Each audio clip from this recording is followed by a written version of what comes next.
বৃহস্পতিবার গোমতী ত্রিপুরা জেলা Udaipur central road স্থিত একটি জুয়েলারি দোকানে উদয়পুর আমতলী থেকে এক যুবক স্বর্ণের চেন কিনতে এসে কোনো এক সময়ে স্বর্ণের চেনটি নিজ পকেটে করে নিয়ে চলে যায়।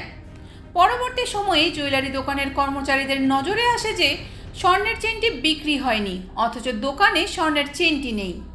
তৎক্ষণাৎ জুয়েলারি দোকানের সকল কর্মচারীরা স্বর্ণের চেনটি অনেক খুঁজে না পেয়ে সিসি ক্যামেরা থেকে দেখতে পায় এক যুবক পকেটে করে নিয়ে গিয়েছে স্বর্ণের চেনটি। পরবর্তী সময়ে উদয়পুর রাধাকিশোরপুর থানায় লিখিত অভিযোগ করা হয় জুয়েলারি দোকানের কর্তৃপক্ষের পক্ষ থেকে। রাধাকিশোরপুর থানার ওসি বাবুল দাস হাতে মামলা নিয়ে গভীর রাতে উদয়পুর আমতলী থেকে রশিদ মিয়া নামে এক ব্যক্তিকে চুরি যাওয়া স্বর্ণের চেনটি সহ গ্রেফতার করে থানায় নিয়ে আসে। ওসি বাবুল দাস জানান, স্বর্ণের চেনটির ওজন 7.8 গ্রাম। রাধাকিশোরপুর থানার মামলার নম্বর 16/2024 380 IPC ধারায় মামলা হাতে নিয়ে তদন্ত শুরু করেছে পুলিশ। অভিযুক্ত চোর রশিদ মিয়ার কাছ থেকে পুলিশ জানার চেষ্টা করছে এই চুরিকাণ্ডের সাথে তার সাথে আর কে কে জড়িত রয়েছে। আমাদের কাছে একটা কমপ্লেইন্ট আছে যে উদয়পুর ব্যবসায়ী স্বর্ণকমল জুয়েলার্স দোকান থেকে একটি স্বর্ণের হার চুরি হয়ে যায়।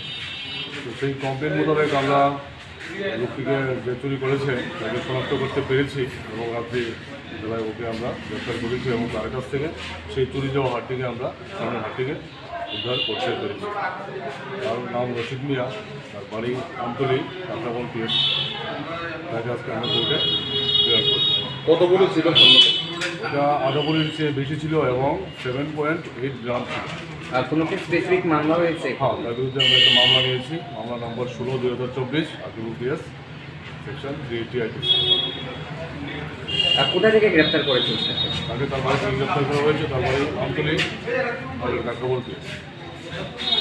কবে গ্রেফতার করা হয়েছে? কালকে রাত্রেবেলায় গভীর রাতে গ্রেফতার করা হয়েছে। ত্রিপুরা থেকে বিক্রম কর্মকারের রিপোর্ট, ইউ বাংলা টিভি। হৃদয় ছুঁয়ে যায়।